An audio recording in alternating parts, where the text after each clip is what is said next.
రారాజు చక్రవర్తిలా రేవంత్ వ్యవహరిస్తున్నారని BRS working president KTR విమర్శించారు. జైలులో ఉన్న రైతుకు నిన్న గుండె నొప్పి వచ్చింది. రైతుకు బేడీలు వేసి ఆసుపత్రికి తీసుకెళ్లడం ఏంటని ప్రభుత్వాన్ని ఆయన ప్రశ్నించారు.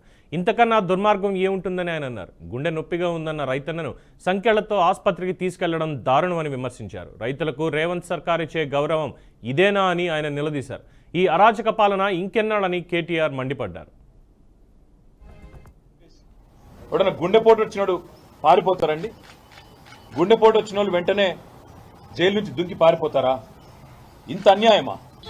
స్ట్రెచర్ మీద తీసుకురావాల్సిన మనిషిని, అంబులెన్స్లో తీసుకురావాల్సిన మనిషిని ఇవాళ ఒక పోలీస్ బండ్లో తీసుకురావడమే కాకుండా ఇంకా నికృష్టంగా ఈ రకమైన ప్రవర్తన ఏదైతే వీళ్ళు చేస్తా ఉన్నారో ఇది క్షమార్హం కానే కాదు. నేను గౌరవ హైకోర్టు ప్రధాన న్యాయమూర్తిని కోరుతా ఉన్నా, రాష్ట్ర గవర్నర్ గారిని కోరుతా ఉన్నా, కాంగ్రెస్ పార్టీ అధినాయకుడు, పార్లమెంట్లో ప్రతిపక్ష నాయకుడు రాహుల్ గాంధీని కోరుతా ఉన్నా, డిమాండ్ చేస్తా ఉన్నా.